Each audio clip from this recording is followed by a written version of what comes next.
Hello दोस्तों, स्वागत करते हैं आपका अपने यूट्यूब चैनल अध्ययन एक्सप्रेस में। दोस्तों आज हम बाल विकास का प्रैक्टिस सेट 4 हल करेंगे, जिसमें हम मोस्ट इंपॉर्टेंट क्वेश्चंस की चर्चा करेंगे जो आपके एग्जाम यूपी टेट के लिए बहुत ही इंपॉर्टेंट है। इसलिए दोस्तों वीडियो को ध्यान से देखें और लास्ट तक जरूर देखें। और यदि चैनल पर पहली बार आए हैं तो चैनल को सब्सक्राइब कर लें और बेल आइकन प्रेस कर दें ताकि आपको समय से नोटिफिकेशन मिलता रहे। आइए दोस्तों शुरू करते हैं, देखते हैं पहला क्वेश्चन है हमारा, निम्न में से कौन सा तरीका प्रत्यक्ष समायोजन का है। ऑप्शन में है प्रक्षेपण, दमन, प्रतिगमन या लक्ष्यों का प्रतिस्थापन। तो दोस्तों यहाँ पे लक्ष्यों का प्रतिस्थापन प्रत्यक्ष समायोजन का तरीका है, इसलिए राइट आंसर हो जाएगा ऑप्शन नंबर डी। अगला क्वेश्चन है हमारा, पृथक कक्षाओं और संवर्धन कार्यक्रमों का प्रयोग किसके लिए, शिक्षा के लिए किया जाता है।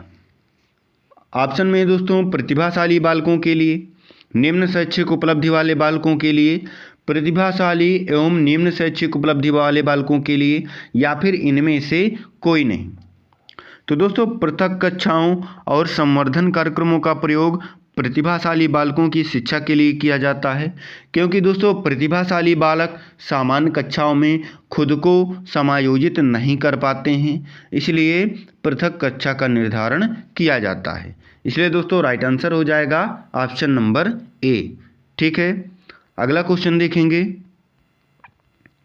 अगला क्वेश्चन है हमारा, शैक्षिक समस्याओं से ग्रस्त बालकों को किस समस्या का सामना करना पड़ता है। ऑप्शन में है कान व उससे जुड़ी नसों का सही प्रकार से काम नहीं करना, भाषा के बोलने में असमानता का होना, मानसिक सक्रियता का कम होना, या व्यवहारिक एवं सामाजिक बुद्धि में कमी का होना।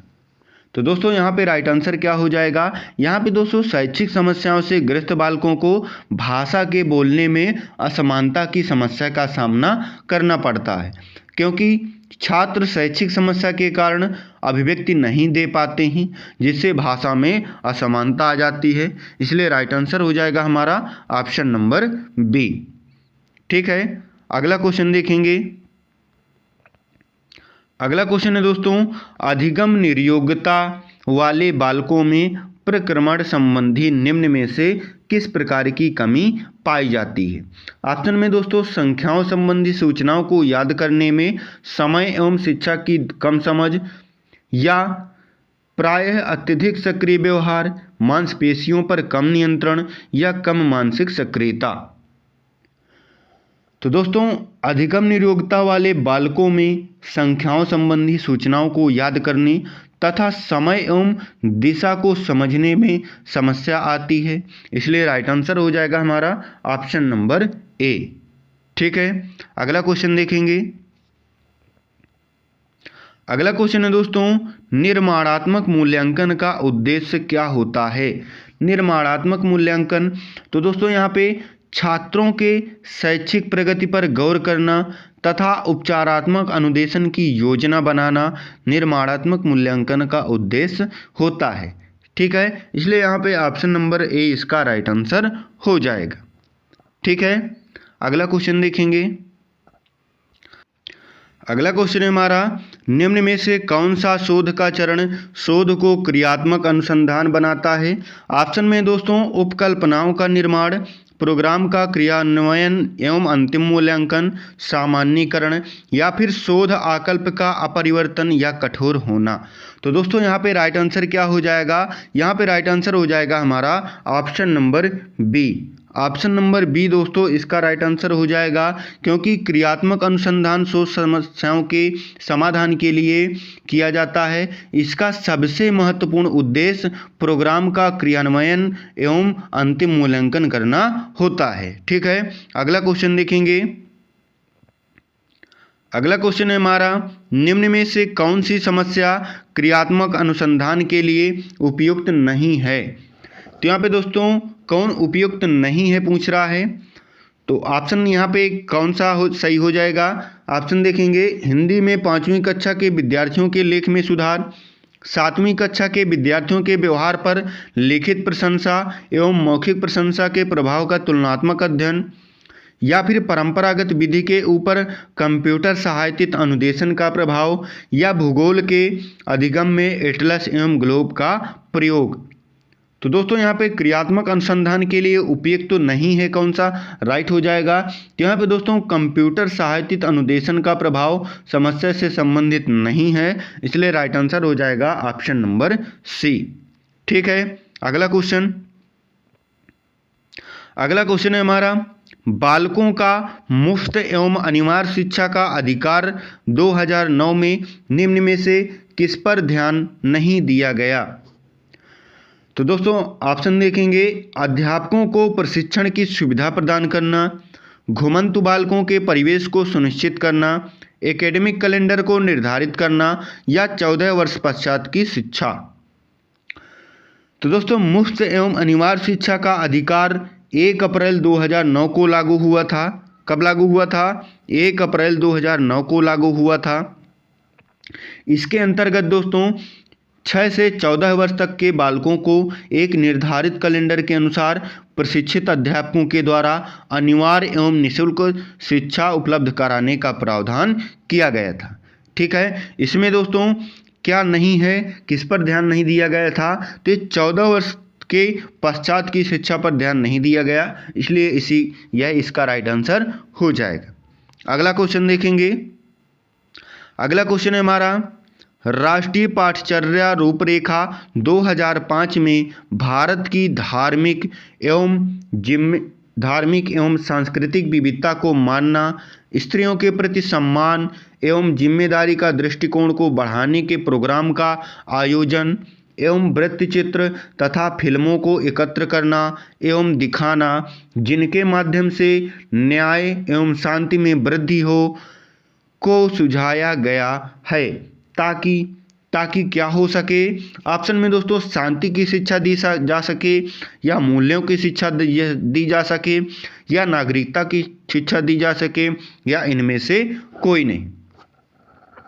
तो दोस्तों यहाँ पे राइट आंसर क्या हो जाएगा, ध्यान दीजिएगा। राष्ट्रीय पाठ्यचर्या रूपरेखा 2005 जो दोस्तों, इसमें भारत की धार्मिक और सांस्कृतिक विविधता, स्त्रियों के प्रति सम्मान जैसे वृत्तचित्रों तथा फिल्मों को दिखाने जिससे न्याय एवं शांति में वृद्धि हो, इसको सुझाया गया ताकि क्या हो सके, मूल्यों की शिक्षा दी जा सके। ठीक है, इसलिए राइट आंसर हो जाएगा हमारा option number B. Option number B दोस्तों इसका राइट आंसर हो जाएगा। अगला क्वेश्चन देखेंगे। अगला क्वेश्चन है हमारा, निम्न में से कौन सी तकनीक प्रक्षेपण तकनीक नहीं है। यहाँ पे दोस्तों प्रक्षेपण तकनीक नहीं है पूछ रहा है, तो क्या राइट हो जाएगा। यहाँ पे दोस्तों ध्यान दीजिएगा, ऑप्शन में है खेल तकनीक, शब्द साहचर्य परीक्षण, चित्र साहचर्य परीक्षण, व्यक्तिगत अध्ययन। तो यहाँ पे दोस्तों कौन सा नहीं है पूछ रहा है, तो यहाँ पे हमारा ऑप्शन नंबर डी यानी व्यक्तिगत अध्ययन प्रक्षेपण तकनीक नहीं है। क्यों नहीं है? क्योंकि प्रक्षेपण तकनीक के अंतर्गत शिक्षक द्वारा छात्रों को किसी विषय वस्तु को समझाने के लिए अधिगम सामग्री का प्रयोग किया जाता है। ठीक है, जबकि व्यक्तिगत अध्ययन में इस तकनीक का प्रयोग नहीं होता है, इसलिए राइट आंसर हो जाएगा ऑप्शन नंबर डी। अगला क्वेश्चन देखेंगे। अगला क्वेश्चन है दोस्तों, प्रजातिगत व्यक्तिगत विभिन्नताओं को समझने में निम्न में से क्या मददगार साबित नहीं होता है। यहाँ पे दोस्तों क्या मददगार साबित नहीं होता है पूछ रहा है, ध्यान दीजिएगा। मूल्य व्यवस्था, शाब्दिक एवं अशाब्दिक संप्रेषण, अधिगम की प्रक्रियाएं एवं विभिन्न व्यवस्थाएं, या बुद्धि। तो दोस्तों यहाँ पे बुद्धि की सहायता से प्रजातिगत व्यक्तिगत विभिन्नताओं को आसानी से समझा जा सकता है ना। तो यहाँ पे राइट आंसर क्या हो जाएगा, राइट आंसर हो जाएगा हमारा option number D. Option number D दोस्तों इसका राइट आंसर हो जाएगा। अगला क्वेश्चन है हमारा, व्यक्ति में उन मनोदैहिक व्यवस्थाओं का गत्यात्मक संगठन है जो वातावरण के साथ उसके अपूर्व समायोजन को निर्धारित करता है। व्यक्तित्व की यह परिभाषा किसके द्वारा दी गई है। ऑप्शन में है मुर्रे, जेबी वाटसन, GW आलपोर्ट या स्किनर। तो दोस्तों यह परिभाषा किसकी है? तो यह परिभाषा GW आलपोर्ट ने दिया था, इसलिए राइट आंसर हो जाएगा ऑप्शन नंबर सी। अगला क्वेश्चन है हमारा, प्रायः बालकों की बुद्धि का मापन किया जाता है। ऑप्शन में है अवाचिक समूह बुद्धि परीक्षणों के द्वारा, वाचिक समूह बुद्धि परीक्षणों के द्वारा, अवाचिक व्यक्तिगत बुद्धि परीक्षण के द्वारा या वाचिक व्यक्तिगत बुद्धि परीक्षणों के द्वारा। तो दोस्तों यहाँ पे राइट आंसर क्या हो जाएगा? ध्यान दीजिएगा, बालकों में बुद्धि मापन अवाचिक समूह बुद्धि परीक्षण के द्वारा किया जाता है, इसलिए राइट आंसर हो जाएगा ऑप्शन नंबर ए। ठीक है, अगला क्वेश्चन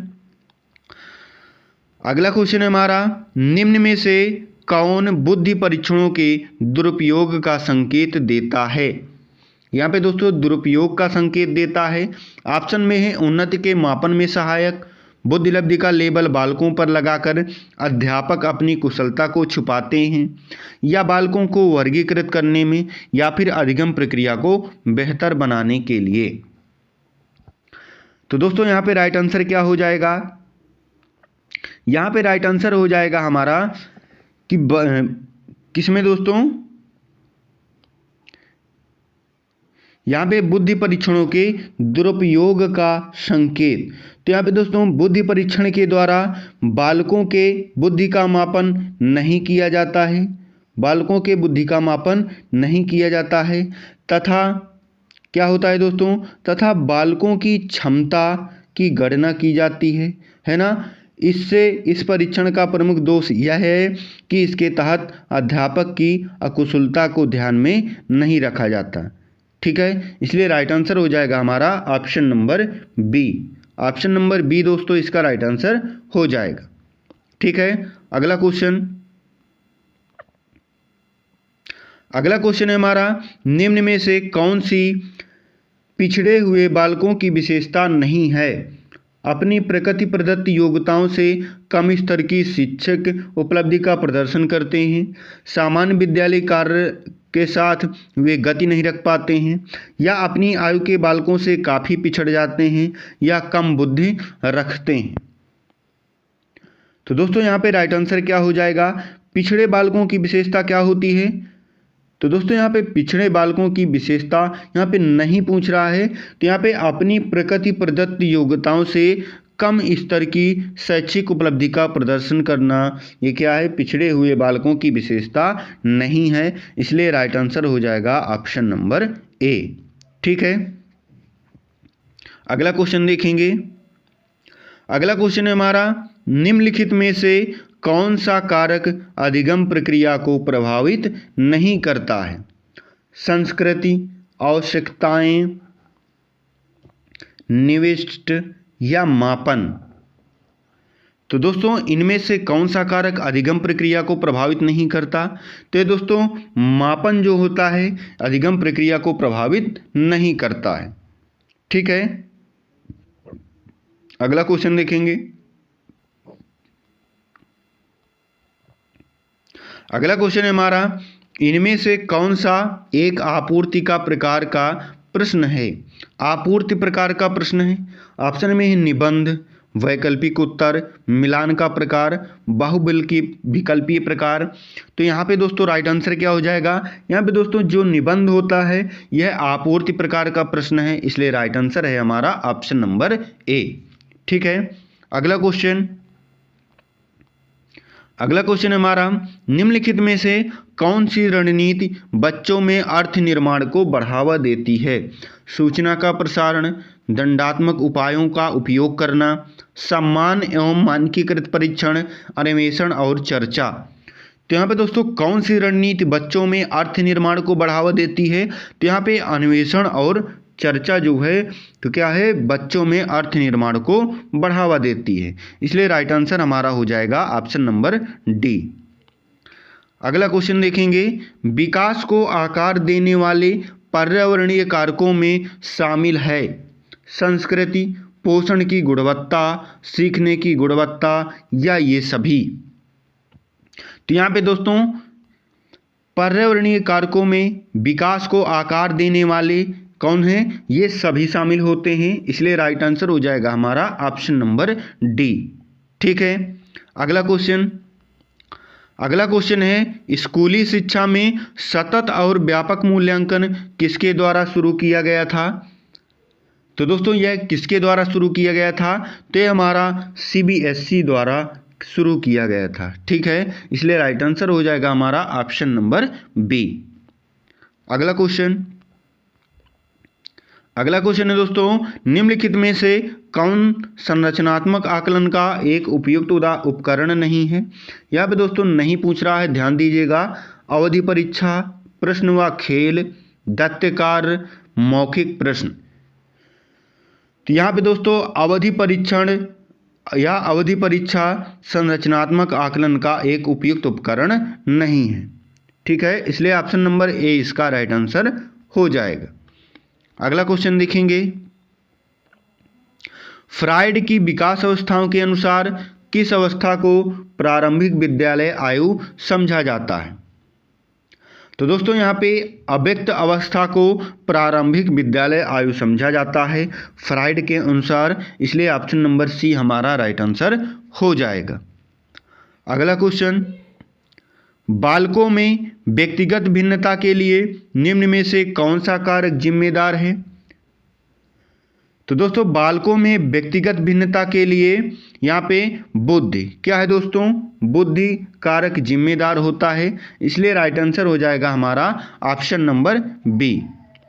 अगला क्वेश्चन देखेंगे, अगला क्वेश्चन है हमारा, निम्नलिखित में से कौन सा कथन अधिगम युक्तियों के लिए आकलन को दर्शाता है? तो यहाँ पे दोस्तों कौन सा कथन अधिगम युक्तियों के आकलन के लिए दर्शाता है?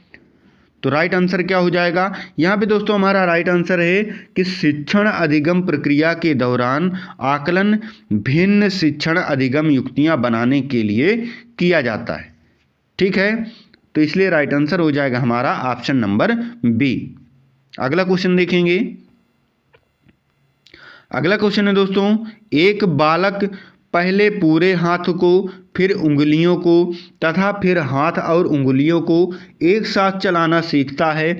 यह उदाहरण वृद्धि और विकास के किस सिद्धांत को दर्शाता है? निरंतरता का सिद्धांत, एकीकरण का सिद्धांत, सामान्य से विशिष्ट का सिद्धांत या व्यक्ति विभिन्नता का सिद्धांत? तो दोस्तों यह किसे दर्शाता है? तो यह हमारा एकीकरण के सिद्धांत को दर्शाता है। ठीक है, इसलिए ऑप्शन नंबर बी हमारा राइट आंसर हो जाएगा। अगला क्वेश्चन देखेंगे, आदिवासी समुदाय के बच्चों कक्षा में सहज महसूस नहीं करते। जो आदिवासी समुदाय के बच्चे होते हैं कक्षा में सहज महसूस नहीं कर रहे हैं। क्यों नहीं कर रहे हैं, इसका क्या कारण है? ऑप्शन में है उन्हें पढ़ाई में कोई दिलचस्पी नहीं होती, या उन शिक्षकों से पढ़ना चाहते हैं जो उनके समुदाय के हैं, या फिर सामाजिक सांस्कृतिक जलवायु अलग है, या वह अति आत्मविश्वास है। तो दोस्तों राइट आंसर क्या हो जाएगा? राइट आंसर हो जाएगा क्योंकि दोस्तों सामाजिक सांस्कृतिक जलवायु उनकी क्या है? अलग है। ठीक है, इसलिए right answer option number C हो जाएगा। अगला क्वेश्चन है हमारा, मनोवैज्ञानिकों के अनुसार निम्नलिखित में से किस विधि द्वारा मूल प्रवृत्तियों में परिवर्तन लाया जा सकता है? ऑप्शन में है दोस्तों मार्गांतरणीकरण द्वारा, सहसंबंध, विलयन या नवीनीकरण। तो दोस्तों किस विधि के द्वारा मूल प्रवृत्तियों में परिवर्तन लाया जा सकता है? तो ये दोस्तों मार्ग अंतरीकरण के द्वारा लाया जा सकता है। ठीक है, इसलिए राइट आंसर हो जाएगा हमारा ऑप्शन नंबर ए। ठीक है, ऑप्शन नंबर ए इसका राइट आंसर हो जाएगा। अगला क्वेश्चन देखेंगे, बुद्धि परीक्षण में एक 16 वर्षीय बच्चा 75 अंक प्राप्त करता है तो उसकी मानसिक आयु क्या होगी? 8 वर्ष, 12 वर्ष, 14 वर्ष या फिर 15 वर्ष। तो दोस्तों आयु का सूत्र क्या होता है? मानसिक आयु बटे क्या होता है? वास्तविक आयु गुणे 100। ठीक है, गुणे 100। तो इस प्रकार दोस्तों यहाँ पे राइट आंसर क्या हो जाएगा? यहाँ पे 12 वर्ष इसका राइट आंसर हो जाएगा। ठीक है, अगला क्वेश्चन देखेंगे, अगला क्वेश्चन है हमारा, निम्न में से कौन सीखने के गेस्टाल्ट सिद्धांत से संबंधित है? स्किनर, पावलोव, थॉर्नडाइक या कोहलर? तो दोस्तों गेस्टाल्ट सिद्धांत से संबंधित पूछ रहा है, तो यहाँ पे दोस्तों कोहलर इसका राइट आंसर हो जाएगा। ठीक है, अगला क्वेश्चन लास्ट दोस्तों, पियाजे के संज्ञानात्मक विकास सिद्धांत में अमूर्त तर्क एवं परिपक्व नैतिक चिंतन किस अवस्था की विशेषताएं हैं? पूर्व संक्रियात्मक अवस्था, संवेदात्मक गावक अवस्था, औपचारिक संक्रियात्मक अवस्था या अमूर्त संक्रियात्मक अवस्था? तो दोस्तों इसका राइट आंसर क्या हो जाएगा? इसका राइट आंसर हो जाएगा औपचारिक संक्रियात्मक अवस्था। ठीक है, यह परिपक्व नैतिक चिंतन की अवस्था की विशेषताएं हैं। ठीक है, इसमें नैतिक चिंतन होता है। अगला, तो दोस्तों यह आज का लास्ट क्वेश्चन था। आज का वीडियो हमारा कैसा लगा? यदि अच्छा लगा हो तो लाइक शेयर करना ना भूलिएगा, और यदि चैनल पर पहली बार आए हैं तो चैनल को सब्सक्राइब कर लें और बेल आइकन प्रेस कर दें, ताकि आपको समय से नोटिफिकेशन मिलता रहे और आपको ऐसी वीडियो प्राप्त होती रहे। मिलेंगे दोस्तों अगले वीडियो में। जय हिंद, जय भारत।